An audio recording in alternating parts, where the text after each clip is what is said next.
Hi guys, Ben from My Cycling Coach. Hope you're doing well today. So I just wanted to do a quick video, as after the live I did on Saturday, I got a lot of messages on the page about niggling injuries. So I wanted to give you 3 tips on how you can help or prevent niggling injuries happening in your cycling. And tip number 1 is to make sure that your position on the bike is correct. So the easiest way to do this is just to try and go and get a basic bike fit. And I would specifically just focus on making sure that your saddle height is correct. As if the saddle's too low, we can feel some real strain on the knees, tightness in the quads that we shouldn't really be feeling. If the saddle's too high, you'll feel the opposite. You may feel that you're overstretching muscles, more specifically on the back of the leg, so you might start feeling pulls in your hamstring or on the back of your knee. So I'd certainly look at just trying to get your saddle height in the optimal position.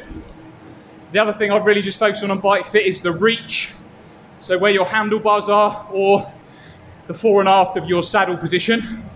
Again, because if this isn't in the right place, we can just start to feel problems in the back. If we're reaching too far forward, we might feel some pain in the neck. So bike fit, specifically focusing on saddle height and your reach. If you get those 2 things in a good position to suit your body, then you know you're in a good position on the bike. It's going to help your riding, your posture, and also help you apply more force to the pedals.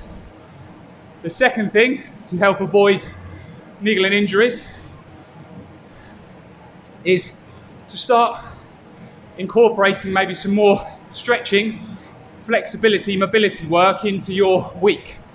The amount of guys that I speak to who say, you know, got sore knees, sore back, tight hips, and then I ask, okay, how much flexibility work or stretching are you doing to try and help get some length in the muscle around those areas? And most of the time, people say, well, I'm not really doing any stretching at all. So, you know, I'm not saying that you've got to be stretching for like an hour a day. Just one specific stretching session a week can be enough. Focusing on those areas that I mentioned, as I say, it might be your thighs, so quads, hamstrings, getting some length into those muscles, lower back, doing some stretching there to just help stretch that out. And as cyclists, we can also get really tight hips. So I'd certainly look at trying to get some stretches and specific flexibility work in those areas, as I say, to help just get some length in the muscle and ease the tension on the areas where you may be feeling pain. So that's tip number 2. Tip number 3 is to just look at your program and ensure that you're getting enough rest. Again, speak to guys who are, you know, smashing out the hardest interval sessions, doing long rides, quite a lot of riding in the week, lots of volume, lots of high intensity. And if you keep doing this for a period of time, eventually your body is going to give out somewhere. And that'll be normally through an injury or through starting to feel a bit of a niggle coming on in a specific area. So it's really important that you incorporate, you know, at least 1 or 2 rest days into your week, and also just look at how you're structuring your program. So, you know, try to vary it a little bit. It might be one day you do a lower intensity session, next day is a higher intensity session, and then rest. So just vary your programming a little bit and ensure you're getting enough rest. So yeah guys, they're my 3 tips on how to help avoid niggling injuries, help your position on the bike, and keep up your training and your riding.